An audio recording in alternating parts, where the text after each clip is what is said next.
Հարգելի հետևորդներ, այս պահին կզրուցենք հոգևորականների հետ։ Հաջողությամբ ստացվեց։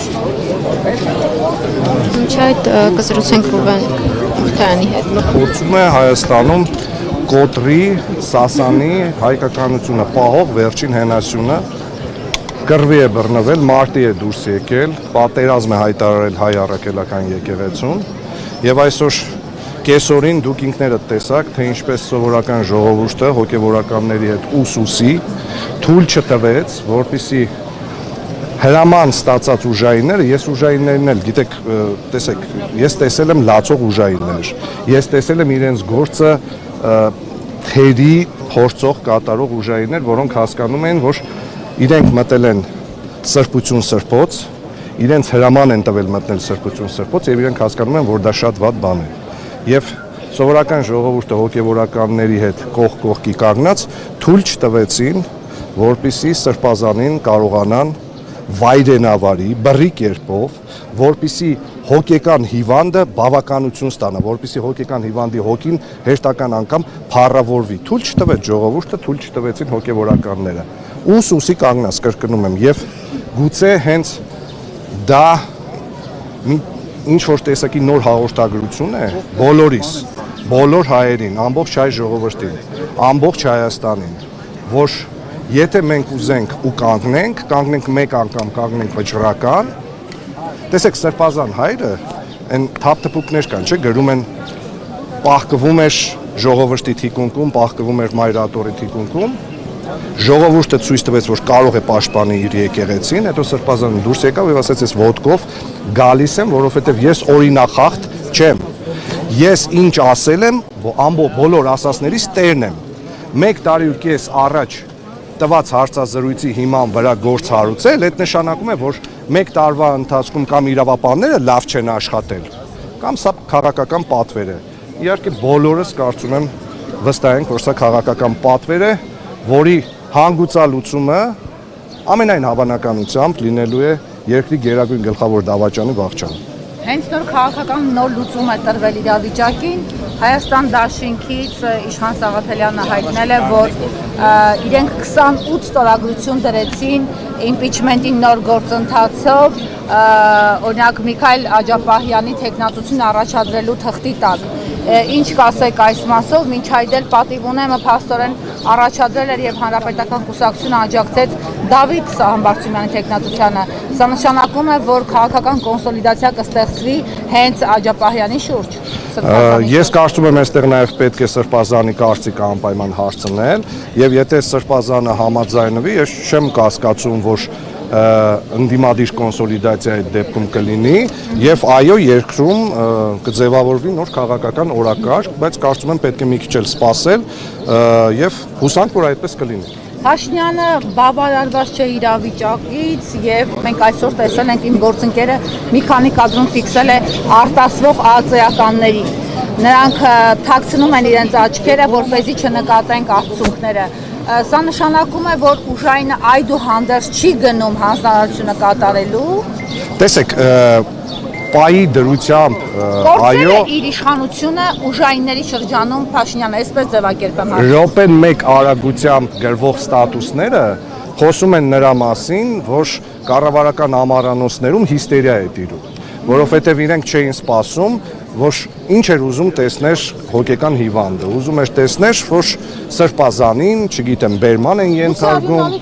գուցե եւ արյունալի տեսարաններ, բայց այսօր դա տեղի չունեցավ եւ եթե դուք ուշադիր լինեք, հիմա այստեղ կանգնած հարյուրավոր ոստիկանների դեմքին չի նկատվում այն ագրեսիան, որը կար գուցե նախկինում, որովհետեւ իրենք էլ են մարդ, իրենք էլ են հայ ու իրենք էլ հասկանում են, որ տեղի է ունենում վատագույն բաներից մեկը, որը կարող է տեղի ունենալ հայի ու հայկականության հետ։ Այնպես որ րոպե 1 Գած է իշխանական բուրգը, թե ոչ։ Նաև վախի մասին է խոսում Արսեն Թորոսյանի րոպեն 1 գրած ստատուսները, ինչ որ անիմաստ գռեհիկ բաների մասին, աթեիստ Արսենի։ Դե այդ մարդիկ պատանդ են եւ կատարում են այն ամեն ինչը, ինչ իրենց հրահանգում են կամ WhatsApp-ով ստանում են, այնպես որ րոպե մեկ գրված ստատուսները խոսում են նրանց մասին, որ իրենք տեսնում են ժողովրդի ու Հայաստանի Հանրապետության ընդդիմանալը այս process-ին, իրենք զգում են այդ ամեն ինչը։ Վերջը տեսեք գժի Facebook-յան էջի լայքերի քանակի կտրուկ նվազումը եւ շեյրերի քանակի, այո, կտրուկ նվազումը, դա խոսում է նրա մասին, որ այն բառապաշարը, այն հռետորաբանությունը, այն լկտի ու ղեկավարին ոչ հարիշ լեքսիկոնը, որով նա փորձում է հարաբերվել 1700 տարուց ավել հայկականությունը, Հայաստանի մշակույթը, պատմությունը, լեզուն պահող կառույցի հետ, ժողովուրդը դա չի ընդունում եւ ժողովուրդը դա մերժում է։ Ինքը այսօր մարդը թե ոչ։ Քաղաքացին պիտի մտնի տուն եւ իր անկողնում քնի, թե մնա դրսում ու պայքարը նոր որակ ստանա։ Ես կարծում եմ, որ քաղաքացիները հիմա կանգնած են շատ կարևոր վերլուծության առջև։ Եթե նույնիսկ այսօր այստեղ հավաքված քաղաքացիները Գիտեք, նրանց թիվը ձեզ համար բավարար է, արդյոք կարծում եք, որ այս իրավիճակում այսքան քաղաքացի կհավաքվի։ Ես կարծում եմ, որ եթե Սրբազան հայրը փորձում է իրավիճակը չլարել, դուք ինքներդ տեսաք, որ իր գալ ու ներկայանալը քննչական կոմիտե հենց խոսում է նրա մասին, որ առավոտյան ժողովուրդը եւ հոգեվոր հայրերը ցույց տվեցին, որ կարող են պաշտպանել Մայրաթոր Սուրբ Էջմիածինը, որ կարող են պաշտպանել թույլ չտալ բռի կերպով բերման ենթարկել Սրբազան հորը եւ իր ներկայանալը նաեւ խոսում է նրա մասին, որ ինքը օրենքից էլ չի խուսափում եւ չի փախչում, ինչպես փորձում էին լկտիավարի ներկայացնել ուսապարկերից շատերը։ Հիմա ժողովրդի մենք պիտի հասկանանք, որ Մայրաթորը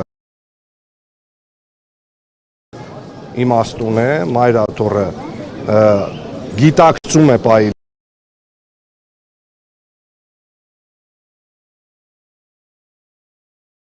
տղեկը մաքսիմալ իրենց փորձել են կոռեկտ պահել եւ չեն արել այնպիսի բաներ, որ չգիտեմ, գուցե հիմա չկարողանային գլուխները մի քիչ ցածր է, տեսնում եք իրենց գլուխները, էլի, բայց չկարողացան, դա այդ տեսարանը չտեսավ գիժը, դրա համար հիմա րոպե մեկ ստատուսներ է գրում։ Ես վստահ եմ, որ հոգևոր հայրը Սրբազանը դեռ հոտին չեն դիմել։ Չի դիմել։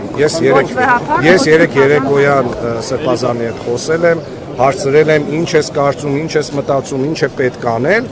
Ինքը անընդհատ հանդարտության ու հանգստության կոչ էր անում եւ ինքը այսօր էլ Շիրակի թեմին իր հոտին չի դիմել, որպեսզի իրավիճակը չլարի։ Այստեղ հավաքված իմ գյումրեցի ընկերները, Շիրակի մարզից եկած մարդիկ եկել են ինքնական, սեփական կամքով եւ ոչ մեկ իրենց չի ուղղորդել ու չի բերել։ Ես կարծում եմ, որ եթե ինչ որ մի պահի հնչի կոչ, այս կոչին արձագանքելու է ամբողջ Հայաստանը։ Եթե հնչի կոչ, Սյուզի ջան, զանգերը